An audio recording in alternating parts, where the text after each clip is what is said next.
Okay, today we're doing the double treble, my double treble sequence. This is going to work the hips and the spine simultaneously while giving us a full 5 minutes in each position.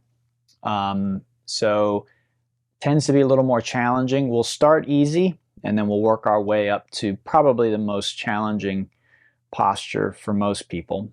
And then we'll do something a little easier toward the end, okay? So let's get started. We'll start with a half butterfly, so right leg straight, left foot to the inside of the thigh, and then we'll just let the upper body come forward and down. Now, again, I recommend the props later on. For most people, you'll need them to do the pose properly, but you can use them here. Okay, so blocks under the forearms, under the forehead, sitting on a block under your left knee. We want to feel stretch here in the back of the right thigh. Okay, we want to round the back, so we're not keeping the back straight. We want the arms relaxed, and we just allow gravity to pull us down. Okay, so there's a reason for everything I just said. Okay, so sometimes I'll explain those things, sometimes I won't, but it's not arbitrary. Okay, so we want to feel the stretch here, because when we feel the stretch, we know that we're getting at least some of the benefit that we're intending to get in this posture. If I don't feel any stretch, then I might actually be completely flat, but I'm not actually really getting much benefit from it. Okay? So again, this is the kind of thing that you can message me about. At any time you can message me and say, hey, I'm not feeling that stretch. Doesn't even have to be during the class. You can message me and just say, this pose doesn't seem to work for me. Once you know how to vary or modify a posture, you've pretty much got that forever. So the next time you're doing this in a class, maybe not even my class, some other class, and you're not feeling that stretch, you know how to modify it. Okay? So this is to benefit the hips. Most of us have very tight hamstrings. So this stretch, and I want to be clear, that's not a natural occurrence for most people. So most of us have tight hamstrings because of the modern lifestyle. If we go and look at more indigenous people, even people who live more traditional, what we might call a traditional lifestyle, so more of an agricultural lifestyle, these people probably would not have as much tension in the leg here. So these places are catching up to us. So, it's not 100%, but in cultures like that until recently were more farming based, you might say. So Japan, China, India, many other parts of the world, you'll find that people don't have as much inflexibility in these areas. Again, it's changing, and it's changing fast. So you might go someplace, go to Tokyo and find people have just as much tension in their legs. Yeah, because they are imitating us. They're adopting the Western lifestyle. And so they're ending up with a lot of the same issues that we have. But for most people, there should be more flexibility than they have. I've been stretching a long time, so I have kind of above average. Women also naturally have more what's called elastin in their makeup, which makes the joints more flexible. So many women will just naturally have more flexibility than your average man. I see men all the time in my class, they look like this. This is their forward fold, looks like that, something like this. But I also see women like that, okay? So it's not how far you go, it's just feeling that stretch. So that's therapeutic for the leg. As we round the back, this is creating a decompressive effect on the spine. So that's beneficial for the back of the spine. Now you might think, oh, well then I'm going to do this and it'll be even more decompressive. The problem with that is this is a great way of actually overdoing it for most people. This might feel really good while you're doing it, but actually over the long term, you might find that you begin to, you address this part of the body too aggressively. And so if that happens, you can create problems gradually. And that's the important thing to remember, gradually over time. So today, this might feel great. You might be like, oh, this is awesome. I love the way this feels. What is he talking about? I'm not injuring myself. This feels awesome. But then, after several weeks, months, maybe even years, you might one day wake up and have a real problem in your back. Let's switch sides. And you may not even put 2 and 2 together. You might not realize, hey, that came from doing this all the time, right? Back problems are almost ubiquitous in Western culture, which means it's almost universal. Like, again, 80% of people end up with back problems. And for many people, that's chronic, which means it never completely goes away. So my partner, that's her condition. There are times when she is relatively free of pain, she feels good, but then something will happen, her back will go out, and then, she's in pain for, a few days, a few weeks, or even longer. So this is the case for many people. They just know that they've got issues in their back, and that, they have to be careful. They can only do so much or certain things, and sometimes it doesn't matter how careful you're being. You're just going to have problems from time to time. So back, we want to be, it's interesting because there's a balance. We want to be careful. The way I usually put it is we want to be careful but not fearful. So taking care is a very good idea. And, so just being mindful of what's happening, noticing what we're feeling. Again, most of the sensation will probably be in the back of the thigh for this one. So as you come forward and down, back of the thigh, but I feel a lot up here, again, which is the spine. So even though I'm getting this decompressive effect here, I'm also getting it in the back of my neck, which feels really good.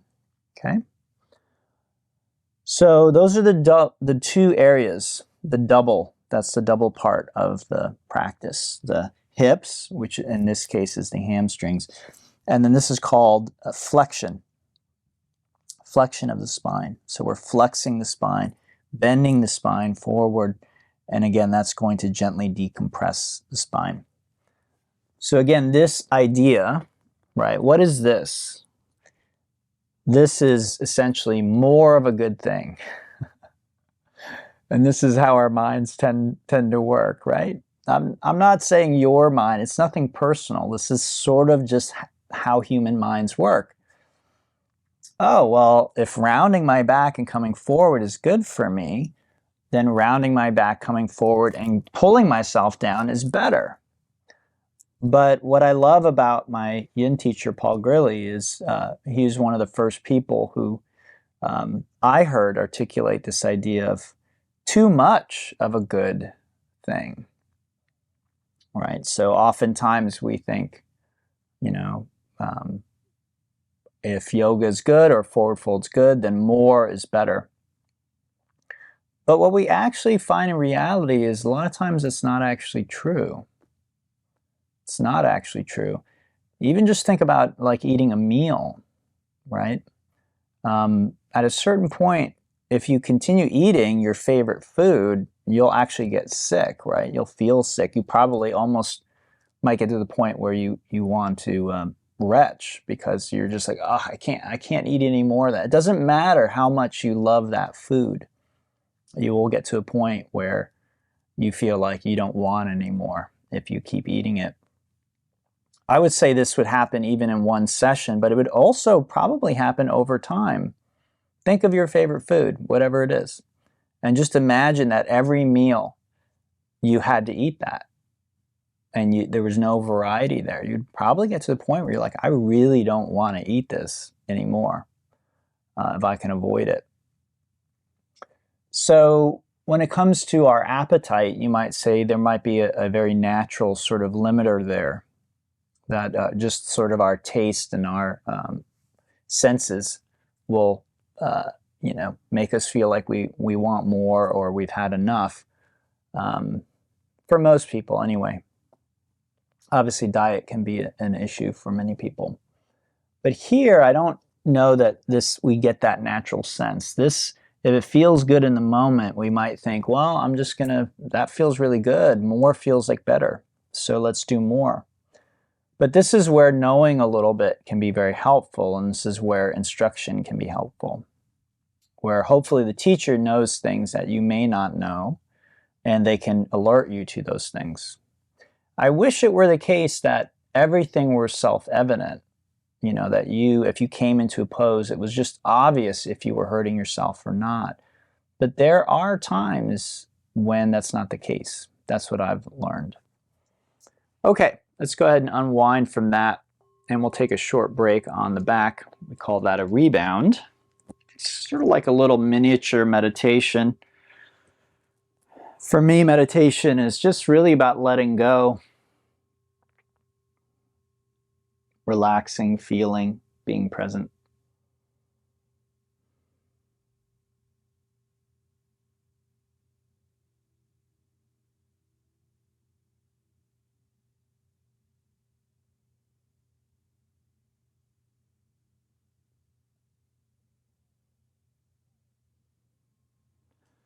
Okay, we'll pull those legs in, give them a little squeeze and shake it off, a little bit of movement.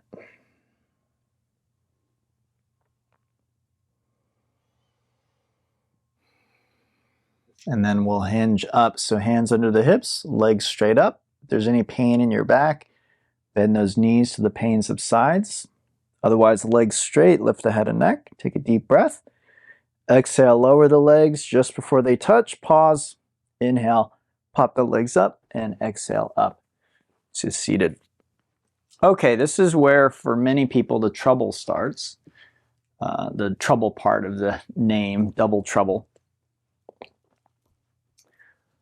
So we take the legs straight and wide. That's, even for some people, this is already a challenge, already trouble. So this is sit up on something. If you find you're like this, being pulled backward, sit on something, bend your knees until you feel gravity is if you were to fall asleep, you would slump forward, not fall backward, okay?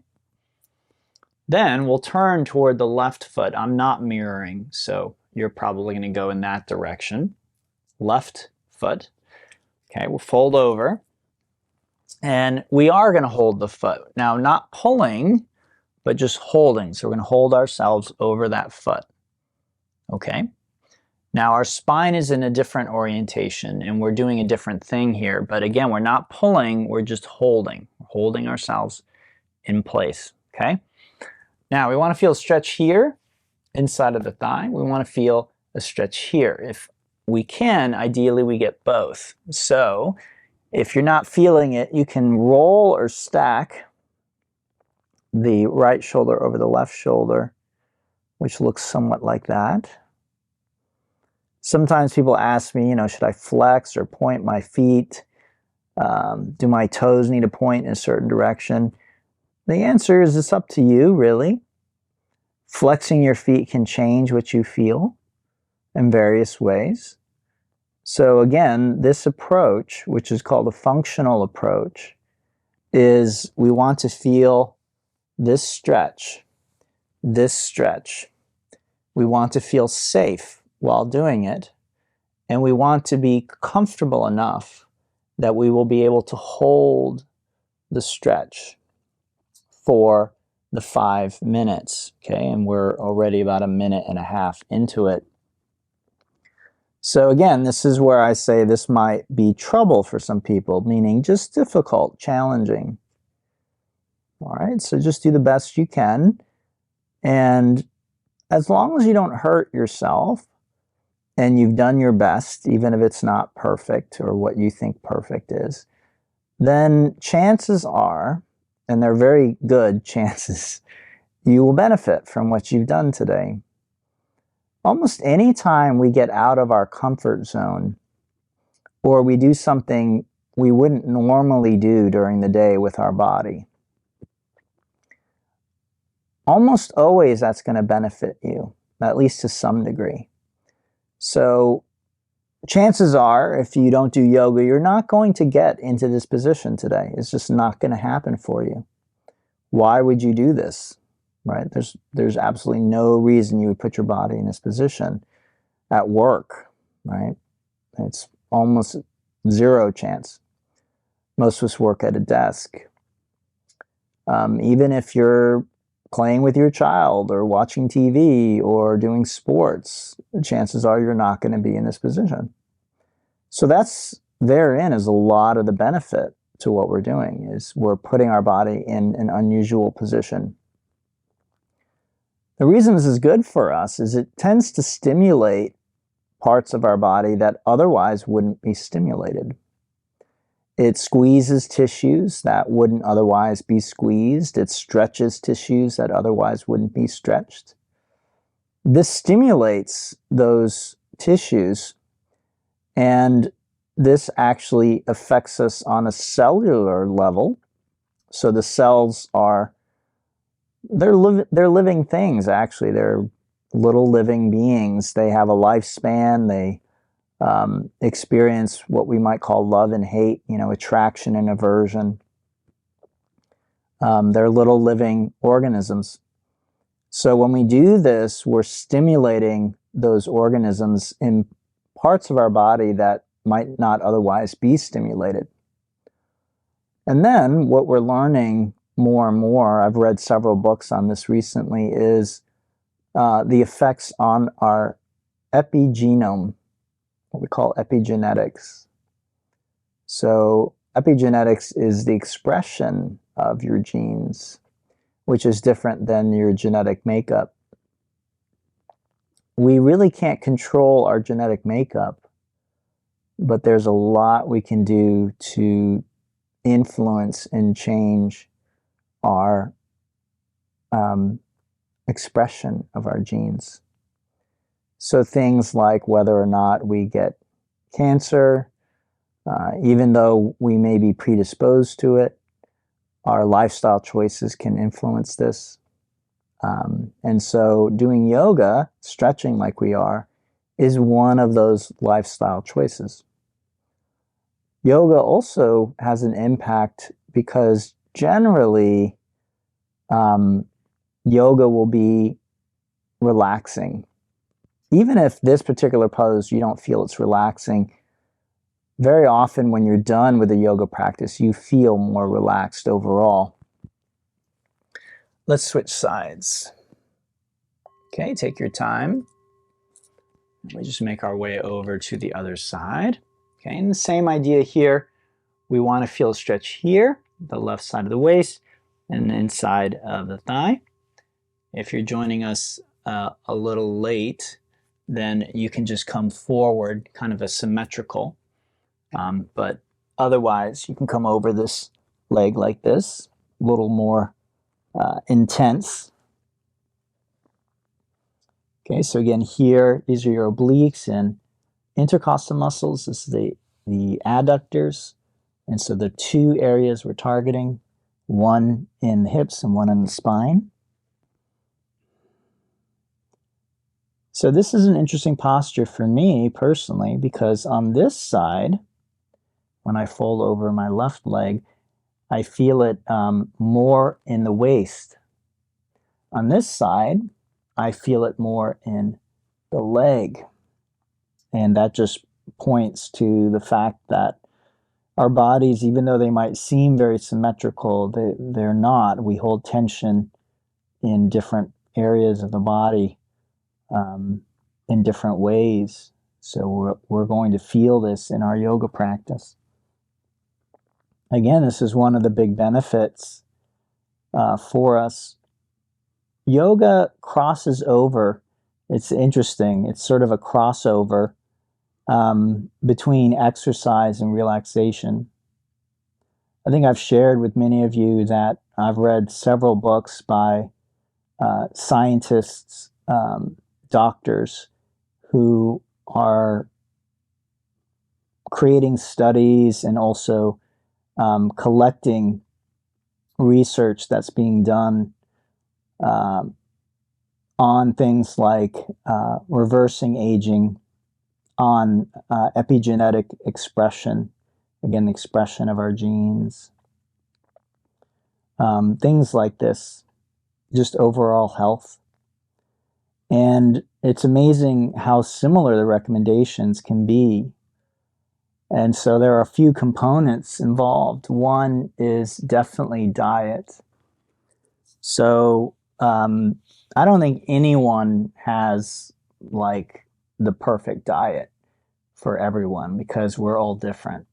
And they actually mention this in these books that, you know, working with a nutritionist or a doctor, someone who can actually test your levels and see how different choices of food, different choices of supplementation can affect you personally. Because what might be the perfect diet and supplementation routine for one person might be really bad for you. So this is, you know, the only way you really know for sure is testing. You can also kind of go on your own, you know, do you feel better or do you feel worse? But that can be tricky because a lot of stuff happens, right, in a day or in a week. If we change our diet, but then our partner breaks up with us that same week and we feel, you know, tired and depressed and lethargic, and is it the breakup or is it the change in supplementation? We don't know. So it can be tricky because our lives were being exposed to all these different things. So sometimes actually finding ways of measuring from a more scientific perspective and testing can really be powerful. The other thing is allergens, where many of us are allergic to foods that we eat without realizing it, which creates inflammation that's really bad. So you might love dairy, you might love bread and beer. You know, there can be all kinds of eggs. You may love eating these things. And you may not get a rash or have trouble breathing when you eat them, but when you test, you might actually find that, oh my God, I'm allergic to these things.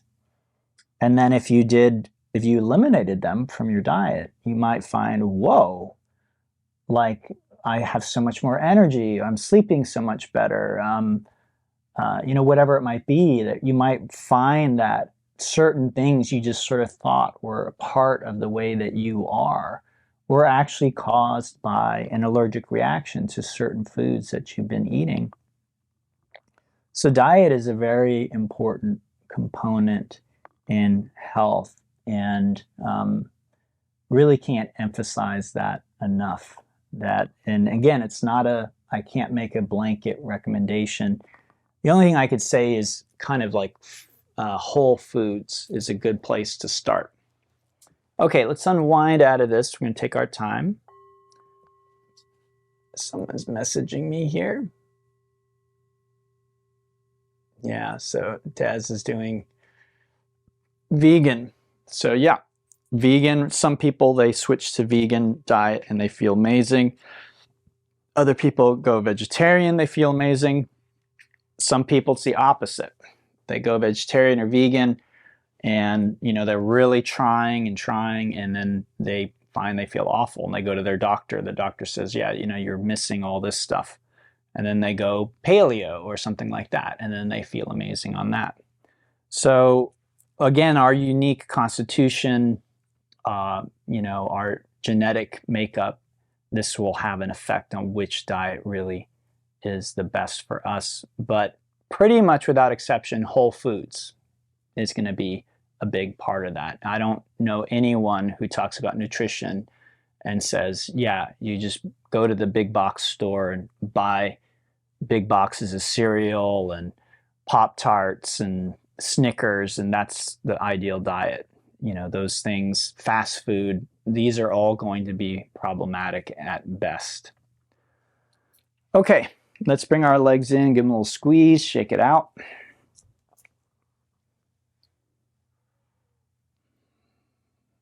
And then we hinge on up.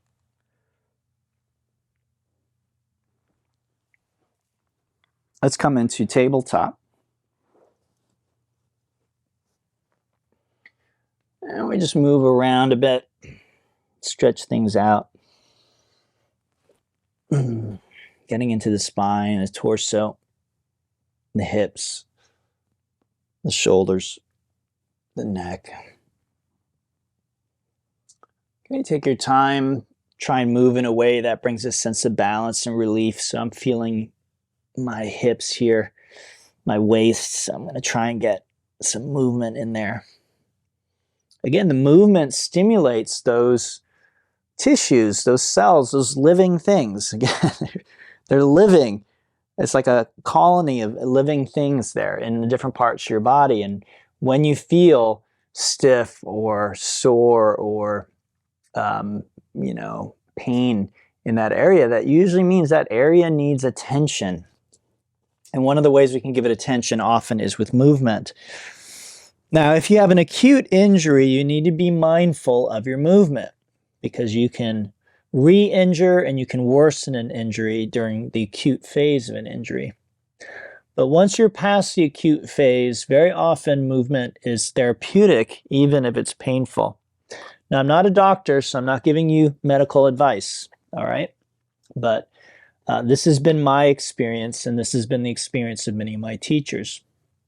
Okay, now we're going to do an unusual posture called half Sphinx. I turned so that you could see my knee. We'll bring the left knee. Make sure you know your left and your right. Okay, left knee forward like so.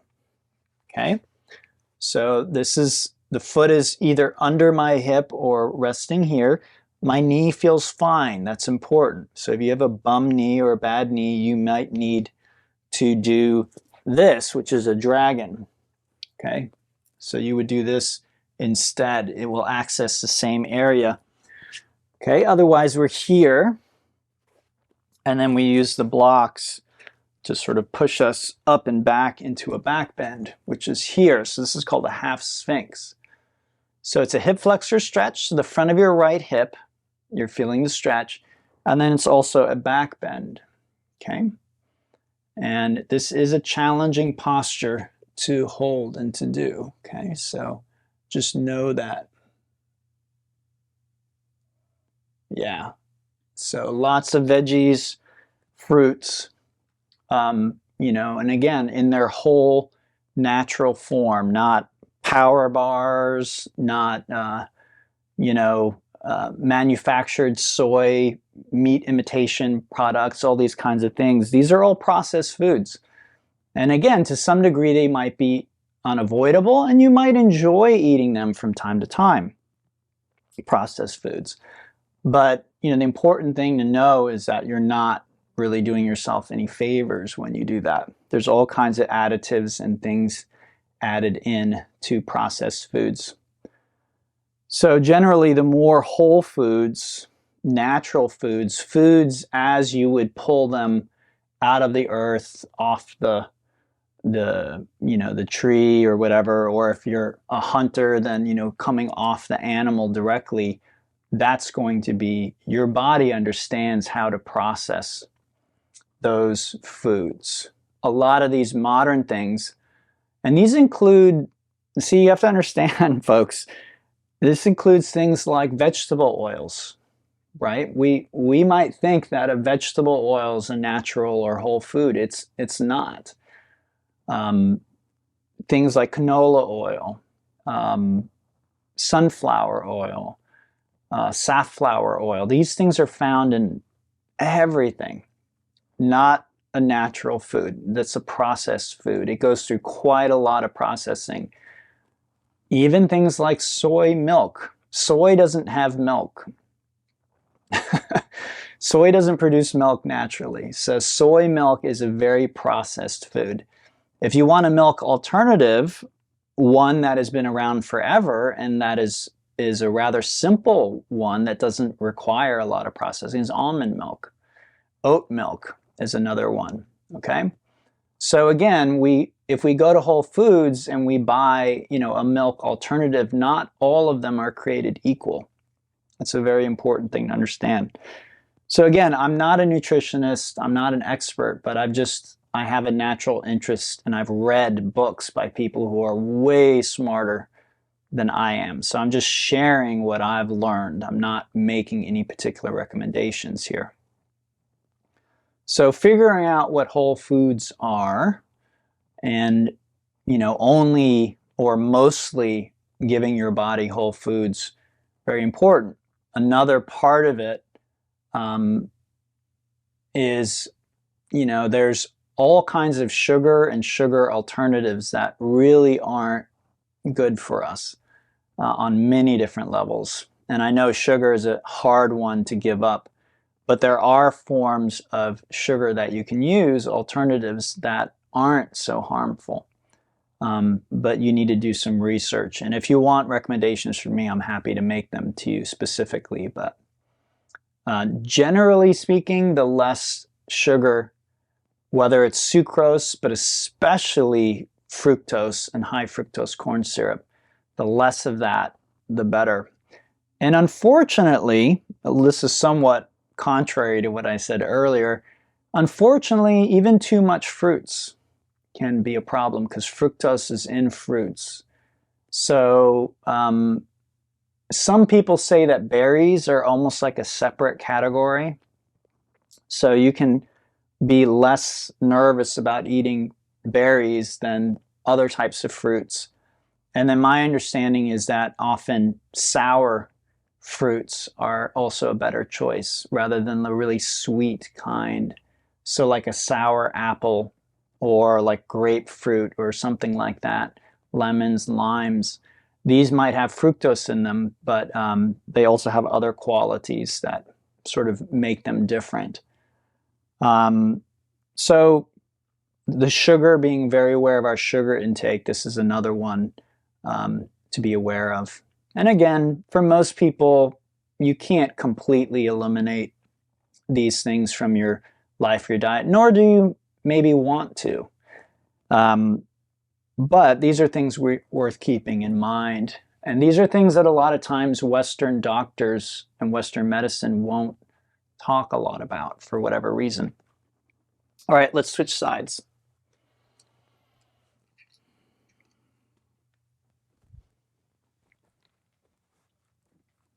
Okay, so on this side, it's going to be the right knee forward, left leg is behind.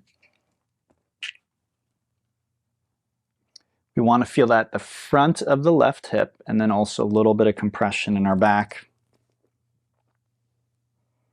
And this is going to be, for most people, the most challenging posture, okay? So remember, we're not doing this because it's easy or because it's fun and games. We're doing this to try and benefit our body. So stretching the front of that left hip, those hip flexors, very good for us. Working our back, very, very good for us, okay?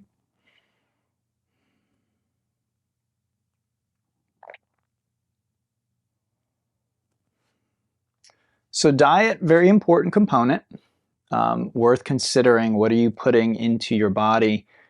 And I've only really begun to sort of appreciate how profound the effects are of diet. I know that some ancient Greek philosophers and teachers, I forget who it is, but one of them said that, food is medicine. And I think that's really the truth of the matter. The bottom line is, if we're feeling sick, if we're feeling unwell, and again, I want to include things like depression, anxiety in that, many of the diseases of aging, like Alzheimer's, dementia, what some of this research I've been reading is saying that diet could actually very much affect these things, even reverse them. COVID, again, I don't think we heard much about it in this country, but there's plenty of evidence showing that the likelihood of you contracting coronavirus or of it being a severe illness for you is very much tied with diet. So again, not just diet, but our overall health, but diet affects our health. So for whatever reason, there's a lot of resistance to this idea in at least this country, in the United States. There's sort of this attitude that I want to eat whatever I want, however much I want, whenever I want. And then modern science and medicine needs to just figure out a pill to give me so that I'm healthy. But who says that that's even possible? Where did this idea come from?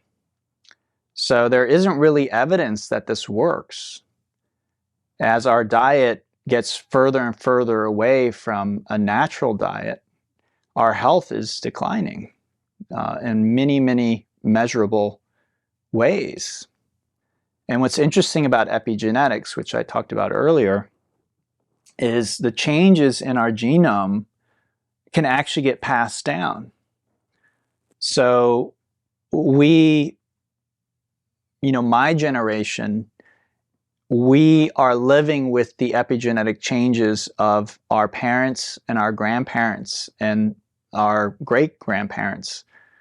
And so industrialization didn't happen too long ago, right? Several generations at this point. And so one of the reasons we might be seeing this increase in problems in our health is, our great-great-great-great-great-grandparents might have lived on a farm and eaten whole foods, organic foods all the time. They may have had access to minimal, if any, really processed foods. Okay, and then that next generation, they move to the big city and they start working an industrialized job. Still, most of the food that they're getting is not highly processed. They're fairly organic, natural foods. Then the next generation, you start getting more and more refined foods, processed foods, more and more processing. You begin to have the industrial food complex showing up, advertising, big corporations that run, create food packages and products. And this continues. And so it's just been this ongoing thing. And as we pass those genes down that are being changed by these habits, we see the effects in the children and the grandchildren, the great-grandchildren, which is us. So we may have allergies and inflammation and gut problems and things that our past ancestors didn't have, because they've been sort of passing down these genes to us. All right, let's come on out of that.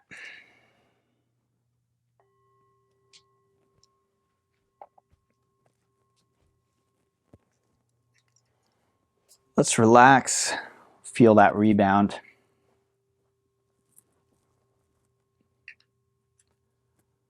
So food, very important component. Exercise, very important component. So again, when I say exercise, what most people think of is CrossFit, running, going to the gym, cardio, weight training, resistance training, things like that. And that's perfectly fine. Those are all good ways to do exercise. All right, let's pull those legs in. Give them a little squeeze. Swimming, tennis, sports, all of those things are great ways to exercise. We'll finish with the twisted roots. So left knee, make sure you know your left and right. Left knee over the right. You can lock those ankles if you want, or you can keep them apart. And we'll drop those knees to the left. Okay, so left over right, down to the left. And you can put a block underneath the knees if you want to support them. You can play around with your arm, head, and leg position. And it's okay if your shoulder and your knees are in the air, as long as you feel safe. Mine are, and I feel perfectly safe doing that. If not, then again, use a little support. Put a block or something underneath the shoulder or the knees, depending on which feels better for you. So, food, then you could say movement, exercise. And so again, there are many forms of exercise. One very simple one is walking. I can't emphasize how good walking is for you. Those of you that come to the classes on Monday and Fridays, a great choice for exercise the rest of the week is just to simply get out and walk for as much time as you can. I would try and do 30 minutes at a minimum. If you can walk over uneven terrain, better. If you can walk where there's natural scenery like trees and streams, even better. And then if you can walk with minimal footwear, even barefoot, but even if you have to wear shoes, if you can use minimal footwear that has a large toe box, a zero drop heel, and is very flexible. The sole is very flexible. It's not rigid and hard. It will flex and move. That's what you want. That's even better. So again, even just walking outside and walking around your neighborhood is good. It's already awesome. If you're not already doing that, 30 minutes of that a day will improve your health. And they've done studies and they've shown this, okay? So if you're not already doing that, and of course you can do that and do yoga too, but I know we don't have a lot of time. So it is good to change it up. So you might think, well, I'm going to skip the yoga and I'll just do the 30 minutes of walking. Well, if you were walking Tuesday, Wednesday, Thursday, then doing yoga on Friday is a good idea, right? You're changing it up. You're doing something different. So that's a very basic approach to movement. And then over time, you might find that you have time and energy to introduce other things. So maybe you have yoga, the vinyasa yoga, which is very different than this on Monday. So you can almost think of the two different kinds of yoga classes, different types of movement, because they are. So that's Monday. Tuesday, you go for a walk. Then Wednesday, maybe you do a little HIIT, H-I-I-T. This doesn't take a lot of time. And they have apps and videos and things like that. And generally HIIT is like go full blast for a very short amount of time. And then you rest for a moment. It's interval training. So you go, you rest, catch your breath, go full blast, rest, catch your breath, and then maybe one more time. There might be more reps depending on what you're doing. But you sweat, you get your heart rate up, you get out of breath. And that's kind of the idea. It doesn't have to take a long time. Like a lot of HIIT things are just a few minutes even. Like you can get on a bike and just pedal as fast as you can and then rest and then again do that again. There's lots of information on the internet, so I'm not going to give you a lesson in HIIT. Jumping rope is one way you could do it. There's lots of ways to do it. And then let's say Thursday, you again go for a 30-minute walk. And I do recommend walking be part of your exercise. So I wouldn't cut it out just because you're going to the gym. I would definitely try and get outside and walk a few times a week at least. Okay, I try and do it every day. But for you, you might have to mix it up with other things. But I still recommend it's a big part of your exercise. And then Friday, you do the yin. And then maybe over the weekend, you get together with some friends or family and you plan a longer hike.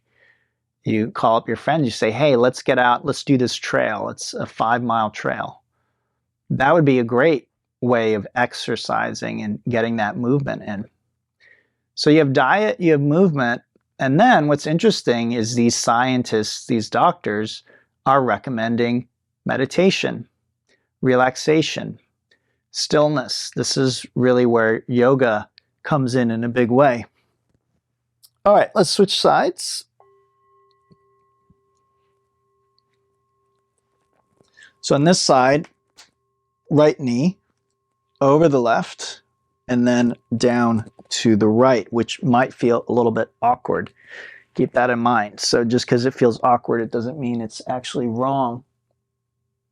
I don't know if you can hear my spine cracking there.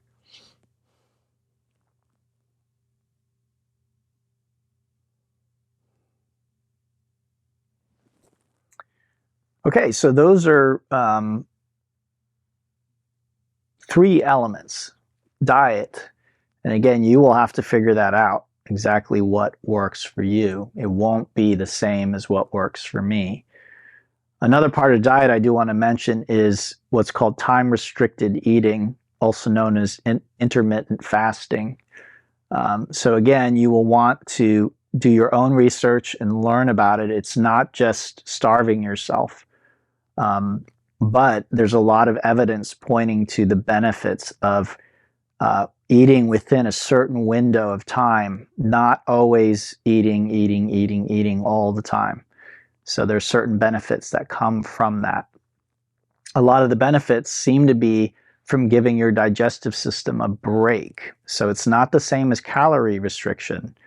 You can restrict your calories and get benefits, but your digestive system will still be working. So time-restricted eating is separate. It's giving your body a break, and that has certain benefits that are different than calorie restriction.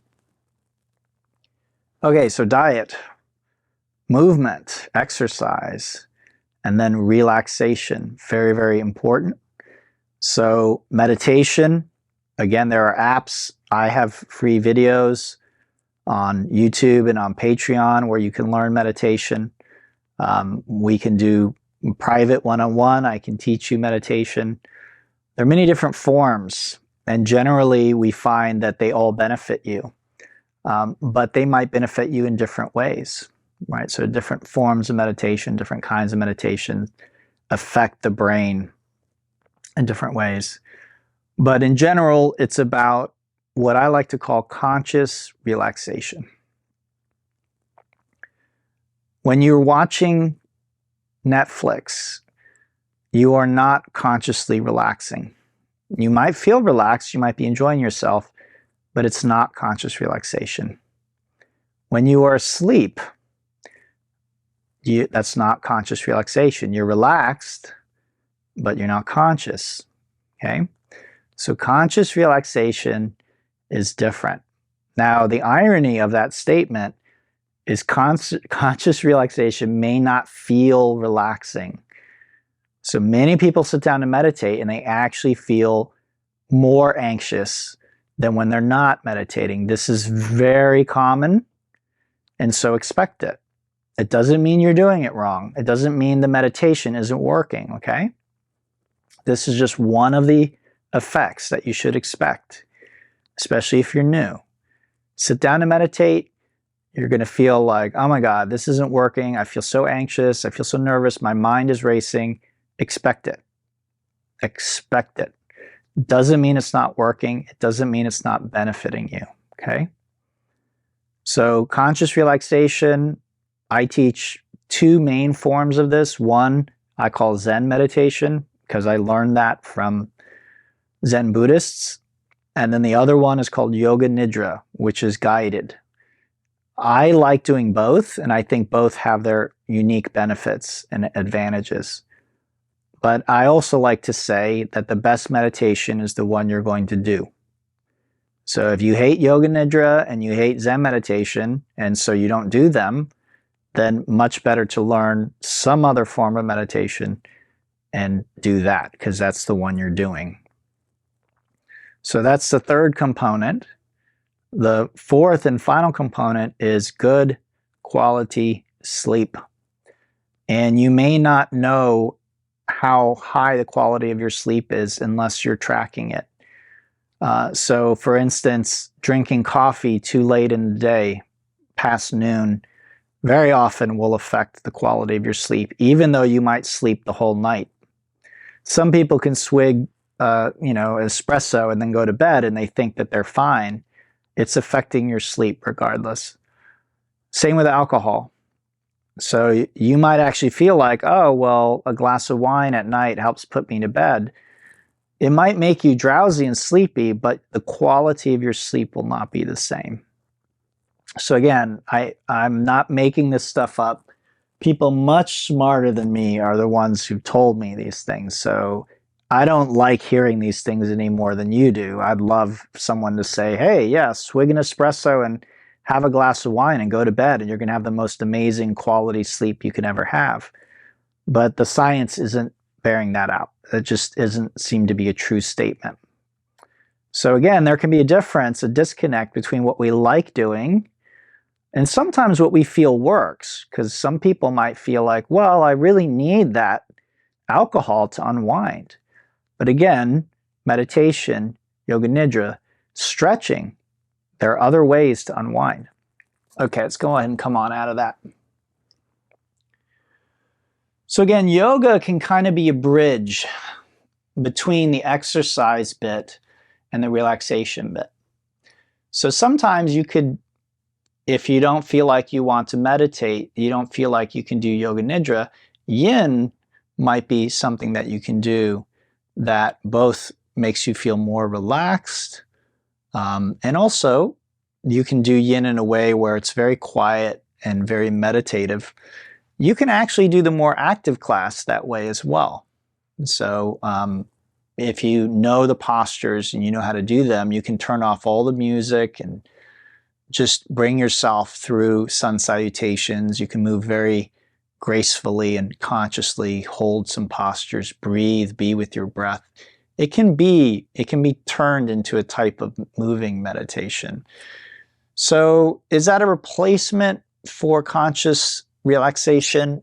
I wouldn't say it's a replacement for it, but at times it can serve as a bridge, or sometimes we can use yoga in place of that conscious meditation, right? At those times when we really don't feel like we can do that for whatever reason, or maybe we don't have time to both exercise and do the conscious relaxation, maybe we do some yoga in its place. So those are the 4 things that I hope you'll investigate in your own life. And again, different authors with different interests have all said these things. And again, these are scientists. These are not yogis or people interested in New Age thought. These are people who are focused on scientific evidence and health. And they're recommending more or less the same things: whole food diet, exercise and movement, conscious relaxation or meditation, and then super high quality sleep. All right, let's bring these legs in. We'll give them a little squeeze. So how do you know if you should look or change one of these things? I'd say if there's anything in your life that isn't really where you want it to be. So if you're not as happy as you'd like to be, if you don't have as much energy as you'd like, if you're not the weight that you want to be, if you can't focus as well as you like, all of these places are areas where these things can make a difference. For me, there's more to it than that. Those of you who are in the KI group know there can be a psychological component as well, which is very big. But I'm not going to talk too much about that today. That's something that is a little harder to manage on your own. Not saying it can't be done, but that's something where very often people find they need the help of a teacher, a community, or maybe a psychotherapist or something like that. Okay, let's go ahead and unwind into our Shavasana or pentacle.